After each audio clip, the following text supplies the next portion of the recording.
Okay, I want to go ahead and start going to this caller now and see what he's talking about specifically, and then I'm going to get into this report about how basically every service company in the U.S. on a state-by-state and federal basis is being co-opted into spying on you when they're in your home. So let's go ahead and go to Joe in Austin who wanted to talk about that. Joe, go ahead. Hey, Alex, how's it going, brother? Good. I only got a little bit that it was something about that. Is that what you're calling in about? Oh, yeah, yes. I'm the SC Tech. I just got hit with this last week, so this is kind of new to me. I was just wondering what your take is on this. Is that we have to register with the state now and do a yearly fee for like $20, $25. I don't know what the cost is yet. I mean, they haven't told me yet. They think it's like $20 to $25. So is this a money grab? Or is this a double-edged sword where it's going to be... That's the start of regulation, the start of control. The bigger air conditioning construction companies and others want to come in and start kind of like it is in England and in Europe, where you have to have a whole bunch of licenses to do work so that they can cut out their competition. No, what you're talking about is not the other issue that I'm about to get into. Okay, well, I appreciate that then. You bet, my friend. Thank you. Yeah. Now, listen, this is in several different publications. Computer Mag, Extreme Tech, others have reported on this. And there's a story out of GearLog on this as well. But you can link through at Infowars.com. We posted this Friday. Texas PC repair shop now requires PI license. And when I read this, I did not believe it. But just Google that. Texas PC repair now requires private investigator license. Google that, and then this is a great article because when you read it, it's got links to the Texas legislature. In fact, the second paragraph, the word Texas is a hyperlink, and you go right to the legislature's website, and I couldn't believe it. I mean, there's a lot of things that even shock me, folks. Then it says, from its Texas Rangers to its enthusiastic take on the death penalty, Lone Star State has long been known for its aggressive stance on law enforcement. Whatever that means. What the illegal aliens are above the law. What are you talking about? Thanks to a strange new law, it's a sting that may soon be felt by a number of Texas computer repair people. A recently passed law requires that Texas computer repair technicians have a private investigator license, according to a story posted by a Dallas-Fort Worth CW affiliate. Now, when we come back, I'm going to get into this and take more of your calls and break down what this means. When a carpet cleaner's in your house, when an AC guy's in your house, when a lot of them make more money tattling on people than they make with the job, and it violates the Fourth Amendment, and you should know this is going on. We'll be right back. My new film, Truth Rising, was released Friday. It's now available.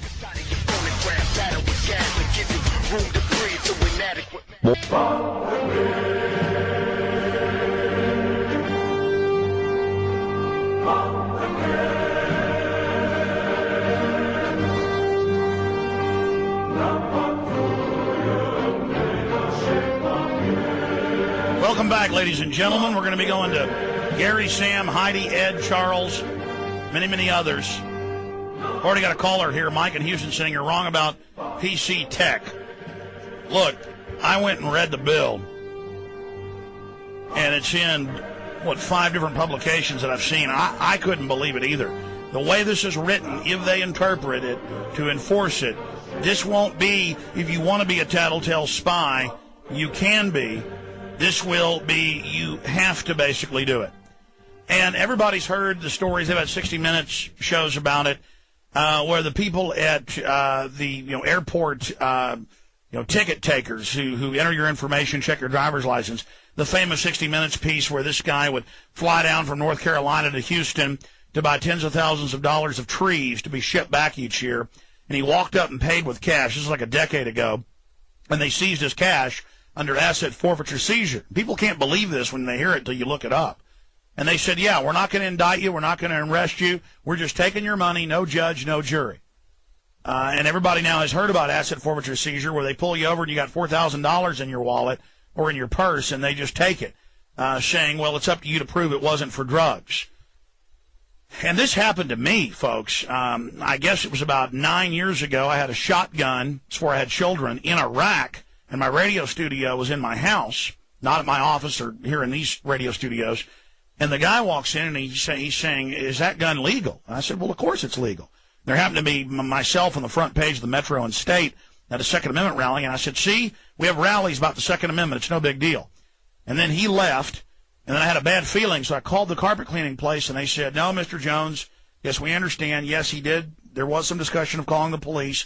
We understand that guns are legal.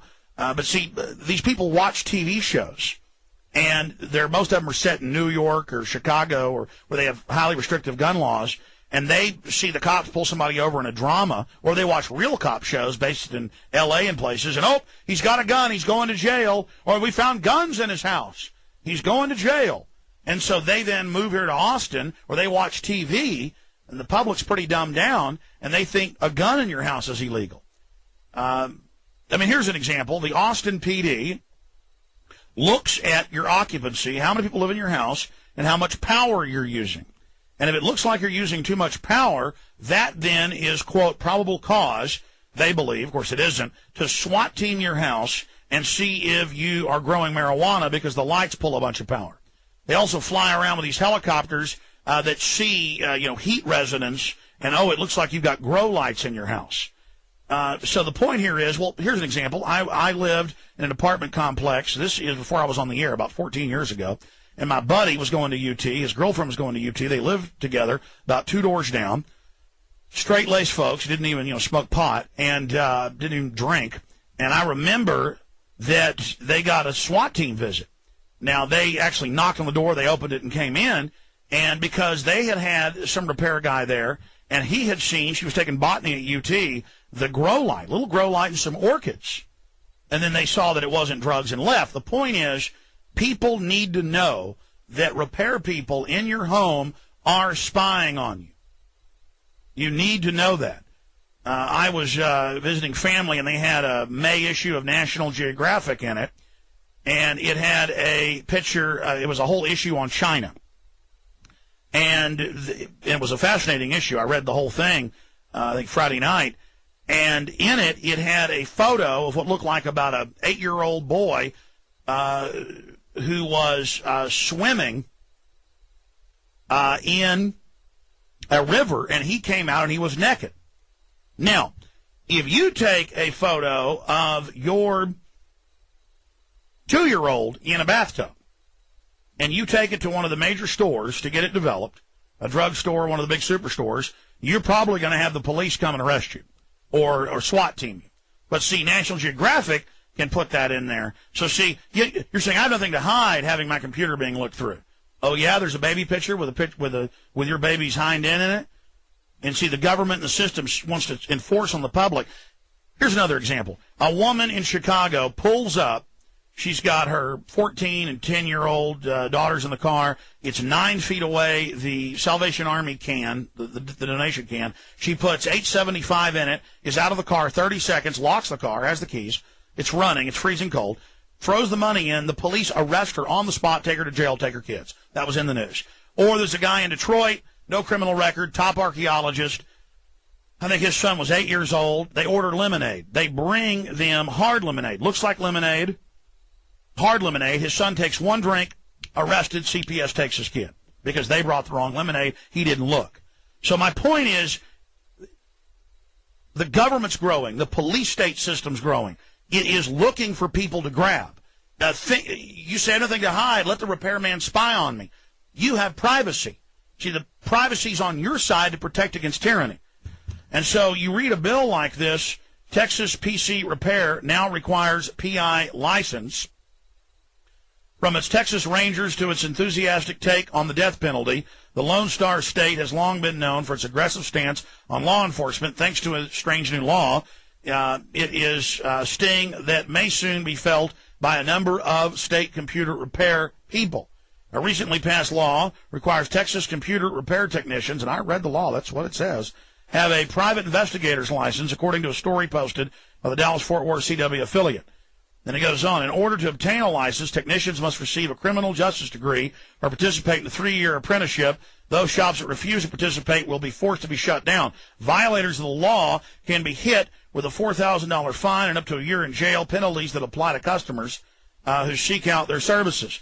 Some of the area's larger companies already employ technicians with PI licenses, a fact which generally doesn't apply to small computer repair shops. Now, all I know is I have the Austin newscast, and it's in my film Road to Tyranny, ads they run on TV where the kids get $200 credit cards, and they have them report on their parents and ask them what's in the medicine cabinet. I mean, so the extent of this is growing and getting worse. And they've recruited 500,000 truck drivers to spy on everybody in anti-terror training, but then it's anti-terror and crime. They've hired 26,000 preachers to spy on people and give sermons that say submit to the government. They've got the InfraGuard, 23,000 executives spying on people and been given shoot-to-kill orders if they're ordered to be deputized secret police. All of this is going on. Now, will this be enforced? Can we debate the interpretation of this law? Yes, but that is how it reads.